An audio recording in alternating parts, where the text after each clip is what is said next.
they would steal people there, and then they could sell them back into servitude, basically, or sell them into slavery to the Spanish in Santa Fe and Taos and places like that. And it happened to the Utes too. Their children got stolen by the Arapaho, and if they weren't raised within the Arapaho tribe and things like that, they could be taken to somewhere and sold into slavery, basically. This is the Douglas Robbins Show. Welcome back to the program. I'm so glad you guys are here, and I have a very special guest that I'm really excited to speak with today. As you know, on this show, we often try to bring information forward that is swept under society's rug, bring justice where there is injustice, and inform where there may be misinformation. And I'm really grateful to have today as a guest Larry Rather, who is the author of a new historical novel called As Long as Rivers Run, where two worlds meet as frontier saga of survival, culture, and unexpected love about the Ute Indians of the West. Larry, so glad to have you on the show. Thank you. Thank you. Great to be here. So Larry also, I wanted to say, is a rancher and is known as the Buddhist cowboy. Well, we'll get into that later. So Larry, what prompted you to write this book? You know, a lot of it was prompted by just living here and being connected and being familiar with the Ute Indians. From the time I was a little child, my grandparents' ranch was down in southern Colorado. We were close to the Ute Indian reservation down there. So there's always been this fascination about them. And so, you know, always aspiring to be a writer, I'd learned a long time ago that you got to come up with a spark. You got to come up with a spark, an idea you got to come up with an idea for a great story to begin with. And I remember the day that the spark hit me concerning the history here of the Ute Indians. Need that spark, that inciting incident, something that sets it in motion. And my goodness, the tumultuousness of that time period, not just for the country, Western expansion, but obviously the natives living here and kind of getting broadsided by this Western expansion. So can you maybe explain the Ute territory at this time? The book starts just after the Civil War. Yeah, it starts in 1868, and there was a treaty. The Treaty of 1868 was actually the second treaty with the Utes in the 1800s. And at that time, what it did was it consolidated. There had been several other reservations set up across Colorado, a little bit into New Mexico and in Utah, but all the Native Americans or the Utes in Colorado kind of got sent to one reservation. And this was negotiated by Chief Ouray and others. It wasn't just Chief Ouray. He comes off as kind of the pinnacle in the whole thing, only because he was the one chief that could speak Spanish and English and Ute. And when he went to Washington, D.C., they were able to converse with him the best. But basically, it laid out a reservation which takes in almost a third of Colorado, somewhere between 16 and 20 million acres in the western portion of Colorado. That was what was designated a reservation at that time. And up until then, the Utes had always been throughout Utah, western Colorado, down into New Mexico. So, and there was great overlap there was 12 different bands, and there was great overlap from Seavers Lake out in western Utah all the way back to the plains of Colorado. So when we meet the Utes, I think it was the Yellow Bear clan. Exactly. Mm-hmm. Yep. Of the Utes, they're already under pressures. The territory is already being pressured and sort of getting smaller and smaller while Western expansion is taking place. And I got to say, there's so many beautiful poetic details, Larry. I have to tip my cap to you. Beautiful details of the land itself, which is a character in the story, if you will. The Utes, what I found fascinating, I had not finished the book, so I will not claim that I have, about halfway through, but I find it so telling and interesting, the daily routines and rituals of the Utes, how in contrast, and this is something I'd struggle to understand and know as Western expansion was moving west, possession, ownership, these were ideas that were brought here. I know the Utes and a lot of Plains Indians, loved horses, and it was sort of a demonstration of wealth. Can you tell me how sort of this idea or idealism of money, property, goods that the West was bringing really changed the Utes, and where they came from was horse ownership. But how did this maybe change, if you could possibly explain that? Well, yes, it did. Prior to a lot of the great expansion, their ownership involved mostly loot, mostly personal things that they could use actually to survive.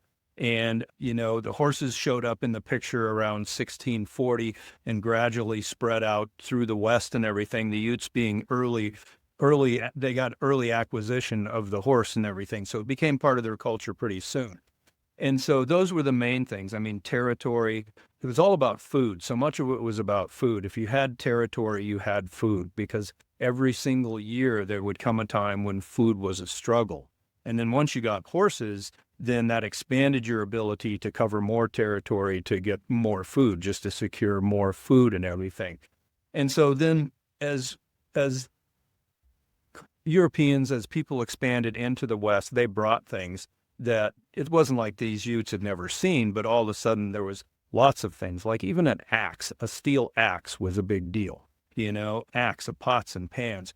And they didn't have leather. They had buckskin, but they didn't have leather like you see on a saddle or something like that. So there was a fascination for wanting that textile basically for them. So as Europeans, as Americans expanded into the territory and everything, they brought all these things, not to mention guns, guns being a big deal. This is another big source of wealth. They brought guns and saddles and any kind of steel and things like that.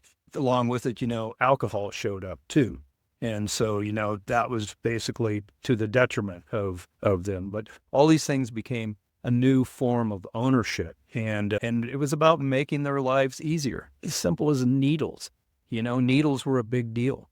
Yeah. And so these little things that the Europeans, call us Europeans, brought into the West were all of a sudden highly valued by Native Americans all across the West. And there was they sought it out.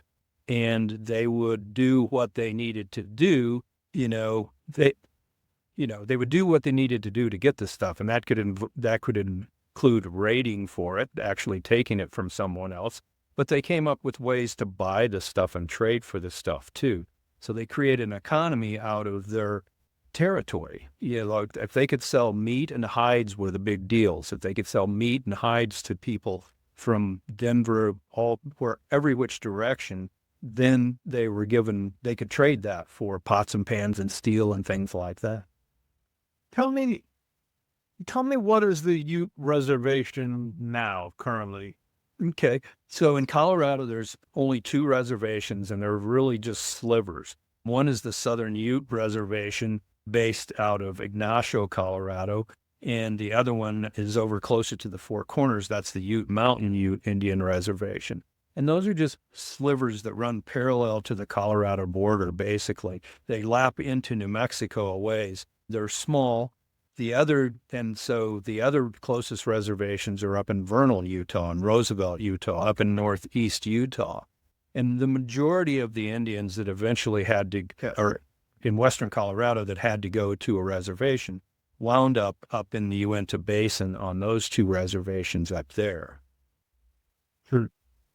How, you might know this or not, so how many treaties that the U.S. government had made with the Utes were not upheld? And obviously we have sort of a final one with, here's the sliver of land from that 16 million or 20 million acres. Yeah. Over the decades and centuries. Yeah. Do you know how many were kind of defined? I don't know exactly. I mean, I can say that, like the very first treaty with the Utes was done all the way back in the 1600s.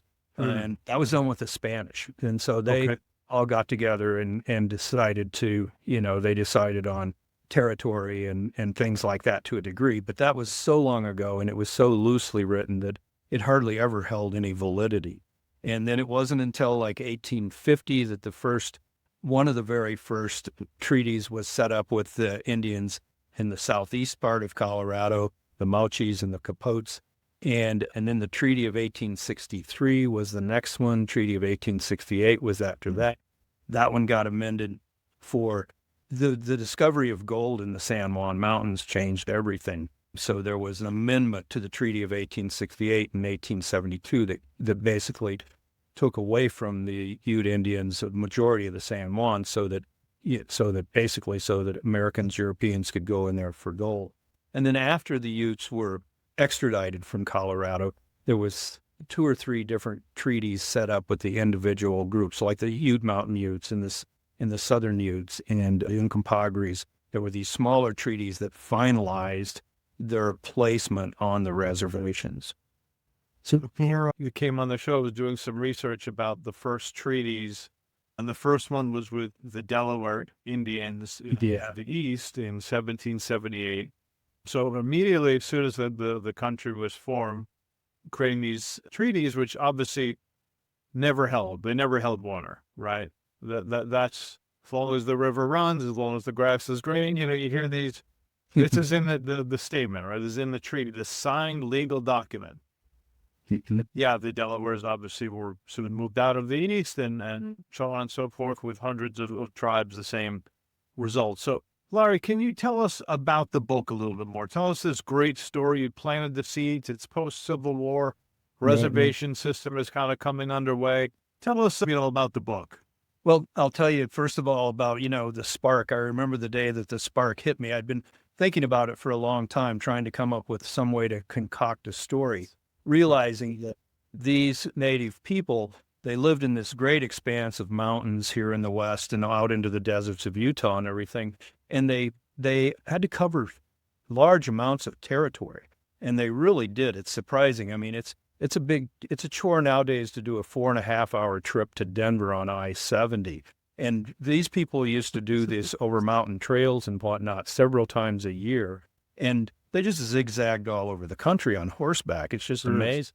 And I was always fascinated about that, just thinking that, if a young Uncompahgre man in north central Colorado fell in love with a girl down on the Chama River in New Mexico, he'd have like 500 miles he'd have to go to court this girl, and these things happened all across the West. And so, but the spark that really hit me was the day that I realized how disastrous it had to have been for those people to have to leave Colorado and go basically placed on the reservations up in northeast Utah, which are, compared to what they had here, it's really rough up there. It's dry, it's deserty country. There's not, it's really tough. They must have been heartbroken. And I know they were heartbroken because they had it quite good here most of the time. So, go ahead. No, I mean, this is the tragedy, right? In some ways of the reservation system, right? Like as the U.S. power grew, native power sort of diminished, forced more and more onto the worst lands and taken out of their homes. And also they had migratory patterns. They went north with the summer, they went south with the winter. That was no longer the case. There was a very brutal but telling line that a senator had said about the reservation system at the time. And he basically just said it was in order so we didn't exterminate them. I mean, it's just as blunt as you could be. Yeah, it's very true. I think it's exactly right, because there was the call for extermination. And, if the call for extermination happened a lot out here in the West, especially when for like here in Western Colorado, when basically 5,000 to 10,000 Ute Indians received 16 million acres of Western Colorado. And the Treaty of 1868 specifically said that nobody was allowed to come onto the reservation without permission. So, Right. but people still did. People still just, Tom and Brooke Dunnigan in my story, they stumble into the reservation because there was no clear-cut lines either. They didn't follow waterways or mountain ranges or things like that. They were just laid out longitudinal, latitudinal lines that, created these new reservations. And yeah, it was tough on them, and it got tougher as time went by.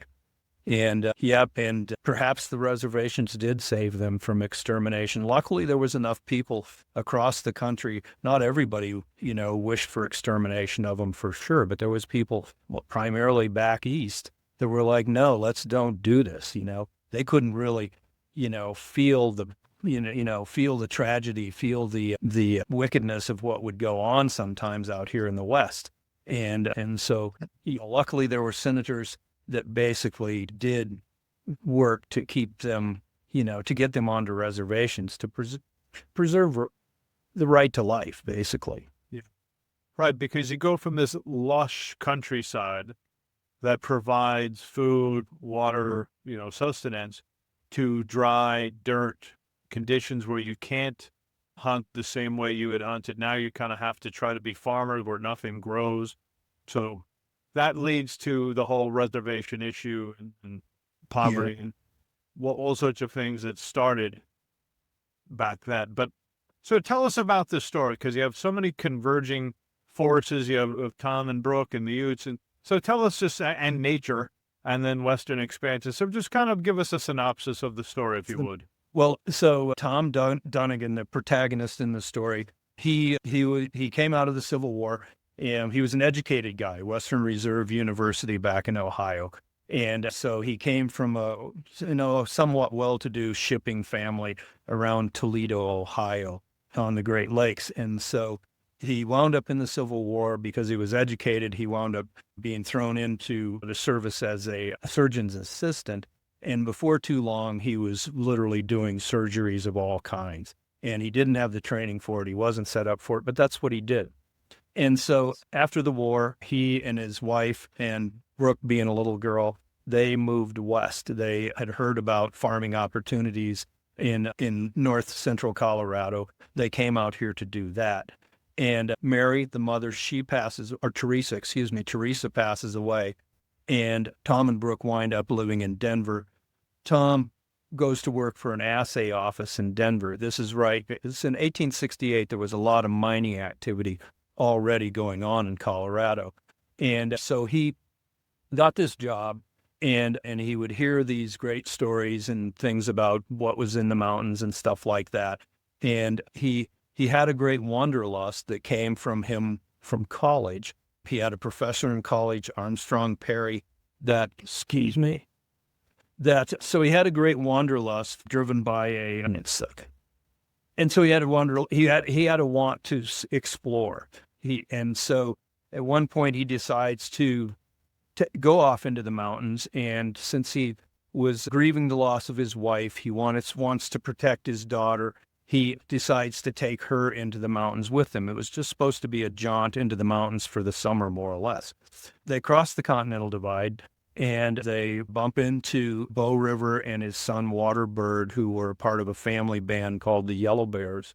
And Bo River, the father, there was a bear attack, and Tom Dunnigan wound up saving the life of Bo River. And that basically wound up giving him and his daughter protection and safe passage to explore around western Colorado. I mean, it was a near-death experience that Bo River nearly died. And so his son Waterbird was there with him too. So one of the points about writing the book that I realized early on in writing it was going to be this difficulty in communication. They speaking a combination of Ute language and Spanish, and then trying to converse with Tom and Brooke, who obviously spoke English. And so as it turns out, Tom and Brooke, they wind up getting to do what was called the Great Circle. They spent over a year and a half with this family band on their annual migration that took them out into western Colorado during the winter time, where they would spend the winter in warmer weather, then come circle back around to their summer home. And so during that time period, Tom and Brooke, they learn, they learn the different aspects of the Ute Indians' lives and so forth. And also in the story, one of the things that the different Native American groups were always concerned about was, where were their enemies? And they always knew exactly enemies were a big deal. In fact, enemies were the driving force in a lot of their lives, because it was always trying to be about protecting your territory, which gave you your food source, and protecting your families, which would easily get stolen and broken up or killed by these age-old rivalries between these different groups. Like for the Utes, it was the Comanches, it was the Cheyennes, it was the Arapahoes. Those were the people they feared the most, and vice versa. And so in this story, there's a scene or a part of it about stealing horses, the Utes traveling out onto the plains, of maybe going as far as Kansas even, to steal horses. And in that whole part of the story and everything, disaster happens to the Arapahoes that they're stealing the horses from. And it fuels the fires of hatred between these groups. And so there was always retaliatory actions going back and forth. And so in my story, there's, the Arapahoes come back into the mountains of Colorado in retaliatory form to try to lay waste onto the Utes and try to steal from the Utes things that they'd had stolen, and in the process steal as much as they could. And stealing, children were a big part of all thievery and everything. So the loss of women and children was something that drove this hatred between these different groups of Native Americans all across the West. Well, there was human trafficking. Yeah, to some degree, right? there certainly was. And by the time of my story, about, from what I understand, by the 1850s, that it wasn't as prevalent. I mean, it used to be a big part of the economy for these early groups. The Utes, they would go into the southern Paiutes, which were southeast Utah, northern Arizona, and whatnot, and they would steal people there, and then they could sell them back into servitude, basically, or sell them into slavery to the Spanish in Santa Fe and Taos and places like that. And it happened to the Utes too. I mean, their children got stolen by the Arapaho, and if they weren't raised within the Arapaho tribe and things like that, they could be taken to somewhere and sold into slavery, basically. So it was a big part of the culture, big part of the economy. In the early 1800s, 1700s, it was thievery was part of the culture all the way right up to the very end. Be it stealing horses, be it stealing children, be it stealing, loot of any kind. That went back and forth between all these different tribes and clans. It's so curious to have these ancient rivalries or ancient enemies, because they've been the enemy, they must continue to be the enemy. Right. And that's just the way it is. So that's a curious thing to me in some ways. And then this is going to lead me into, the Buddhist cowboy a little bit, is, that's so interesting that they were partaking in this, that this was tradition. You steal from us, we take from you. And their cultures, and I understand they're all a little different, and there were hundreds of native tribes. So we don't want to just generalize, but there was a great respect for things. For elders, for the earth, for buffalo, for water, the direction of the east, and, all these things, for the sun, all this respect and reverence. And yet on this other hand, disregard for them. Right. Yeah, very much so. They all had their own religious beliefs, different religious directions, that so many of the times centered around things like, for the Utes, the sun was a big part of their whole religious part. And I'm sure that was, across all of maybe not all of them, but the majority of the Native American different tribes and things like that, they all had these natural objects that played a big part in their role, or played a big part in their religion and their culture in general. There was a level of respect, there was a level of respect in the sense that if, even in warfare, to bravery was admired and across all the different tribes. To be a brave warrior, whether you got defeated or not, was a respected thing.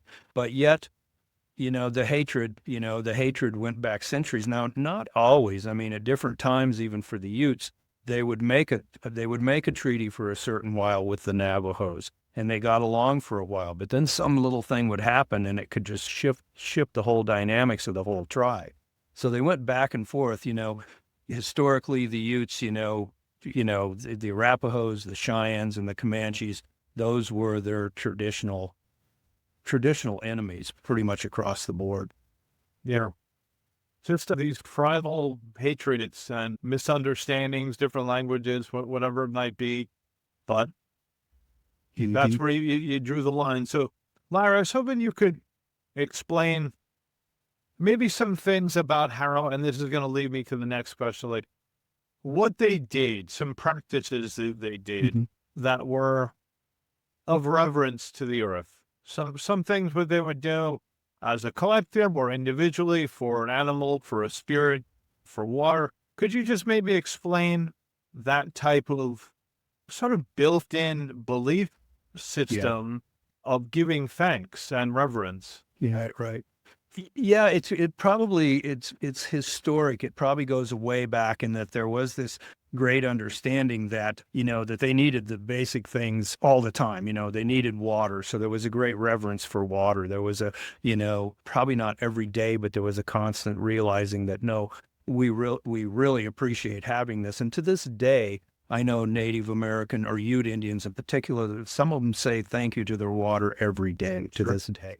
And then, a certain level of, definitely a level of respect for the animals. And because they understood, that without the animals, without the trees, without things like the pinyon nuts, which were crucial to their existence for the Utes, simple things like that. And being Sinawov was considered the creator, and basically he resided in the sun. And so therefore there was often prayers towards the sun. And, it was considered that he was the creator of all of this stuff. And so, there was thanksgiving. Maybe not all the time. I mean, there's the questions come up. There's a scene in the book or a part of the book where some Ute hunters are out hunting and they're freezing to death. And they're trying not to freeze to death. And they've killed these elk and they're trying to get them loaded up and get them back to a fire, then back to their winter camp and so forth. They probably thanked the elk under their breath when they killed them, but ultimately they probably thanked them more when they spooned them or drank them down or ate them and it went into their mouth, more so than taking the time. So much of the time, people, I think even I mean, people fail to realize what a hazardous life it was from moment to moment. Even today you can get killed out here relatively, there's things that can kill you out here to this day. Yeah. Back then, it was, not only your enemies, but, just conditions alone were very trying. And so, you had to be thankful, but you had to be pragmatic, I guess, about, when you did it and how you did it. I'm sure you're not standing around like, all right, let's all give thanks while weather is pending or wolves are circling, whatever it might be. But you had mentioned, and I'm asking because I'm always fascinated with creation stories. Do you know their creation story? I do. In the book, I tried not to delve into that stuff too deep, only because I didn't want to pretend that I am an authority or that I understand it completely. Sure. But it had, the basics of the creation story is that the creator, he had a bag, and within this bag, he put all these different sticks, and all these different sticks represented all the different people across all the different tribes, all the different Indians at the time were in this bag. And Coyote, being the trickster that he was, the prankster that he was, Coyote one day came across the bag and he opened the bag. And when he opened the bag, all the sticks fell out. And when all the sticks fell out, all these sticks representing all the different people went all these different directions. And the Utes were in that bag also, and they wound up, landing in the mountains more or less. That became their territory. And, they were certainly in their creation story, they were the main people. And yeah, and then they wound up, in the mountains of Colorado, and that's basically kind of where they still are to this day. So that's a broad overview of the whole thing. I appreciate it because I always find it so fascinating, and it's usually a naturalistic, right? Yeah. It's not like from a book or something else. It's usually something we can kind of connect to on some level. So I wanted to ask you, because traditionally, typically speaking, Native Americans, and this is something I think a lot of people revere about Native Americans, or maybe have put on a perch, and that is this connection to the earth, this connection that we are interdependent, we are connected to it, we are not above it. It is not simply for our fodder and to do what we choose with it. We are a part of it. Somewhere along the lines, and I'm not sure where, it may be because of the development, Renaissance in buildings and developing society in Europe hundreds of years earlier, meaning people not living in nature any longer. Now they're living in buildings, etc. They're learning about aqueducts and how to manage certain things, manage water, manage waste. This is something like clearly our culture lacks this sort of reverence as a whole. Consumed with consumerism, capitalism, greed, quote unquote, often there's a disconnection from people and from nature. Do you have any insight into maybe where along the human line, maybe this is outside of the realm of the book, but outside that line of, because that didn't develop here, right, in the U.S., things develop very differently in Europe than in the U.S. And I think that's part of why people are often fascinated with native cultures is because of that reverence Right. of the earth. Yeah. Well, perhaps it goes all the way back to the time of the divide between the cognitive revolution and the agricultural revolution. Before we became an agrarian society, all of our great ancestors, were living off the land. And we had to travel on the land. We had to travel on the land. We had to travel in small groups, and we had to live off the land. And then, as when the agricultural revolution started, and we started becoming more sedentary, we started, depending more on growing our own food. We didn't have to wander out as much and go find it, kill it. But that took a long time. I mean, even for people moving out here in the West, if you came out here and homesteaded in the West, you had 160 acres that you could start to try to create some sort of a farm on and things like that, but you still hunted. I mean, that's the way I grew up down in Durango on my grandparents' ranch. They were ranchers, cattle ranchers, hay ranchers, and things like that, farmers and ranchers, but there was still this need to go out and hunt in the fall to get additional meat. And so, I think, nowadays, I mean, the majority of the populations, they don't live out in the country. They don't live out in the mountains. Out here in Colorado, I mean, there's a big push. There's a big interest. More people out here on average probably spend more time in the mountains and have more reverence for the outdoors than some other places. And there is this intrigue about it. I agree with you. I think that, so many people they're so fascinated with the Native Americans' connection to the land and all the different aspects of it, only because we've just kind of been forced to look away from it and carry on in our other kinds of lives. That's why the summer vacation is still so popular. That's why Yellowstone is still so popular. People still want to get back out into the country and out into the woods and into the mountains just to try to come to that feeling of understanding that there's no separation between us and nature. We are nature. There's no separation between us and the environment. We're constantly kind of, advertised to believe that no, there is a separation, and we have to protect ourselves from that, from the environment, which we do to live and so forth. But you know, it's not like our main source of enjoyment or entertainment or anything like that the way it used to be 150 years ago, not 200 years ago, when basically we had to live off the land, be it farming or ranching or fishing or whatever. Nowadays, very few people even raise a garden. And, we go to the grocery store for everything. That's where we pick up our bottled water. We don't really worry about where it's going to come from or even finding it. So, it's a product of our modern day society. I mean, I'm sure my phone lays right there. I'm sure that, people every day are Googling stuff like crazy, dealing with the environment and dealing with nature and things like that. And that's where they're finding it more than actually being out here and living in it, but at least there's a lot of people trying and thinking about that.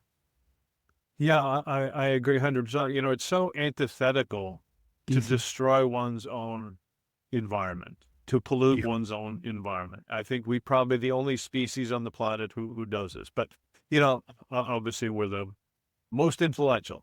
But it's curious that I do think people are returning to the earth more and more, returning to themselves, realizing, oh, that new car isn't going to give me that satisfaction, that connection I crave. I think a lot of people are starting to say, hey, let me look over here because what I've been looking over here and this hasn't given me what I've needed. So I think there is certainly a return slowly. Obviously, there are forces at play that want to, prevent that from being the new focus. But nevertheless, so you are referred to, my friend, as the Buddhist cowboy. And I'm just curious if you could tell me in your studies of Buddhism, how that blends with Native American cultures or beliefs.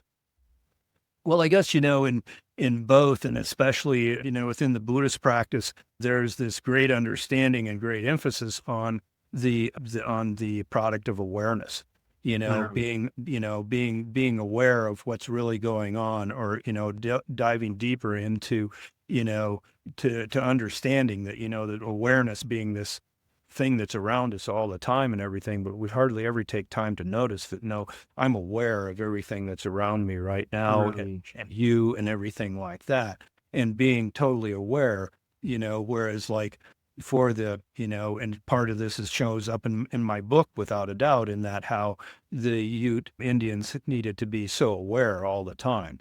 They were aware of every little thing that was going on around them, be it, sitting atop of a horse and noticing which way the ears on the horse is going, or a stray dog bark or something like that. Yeah, just like any other animal would be, so hyper aware.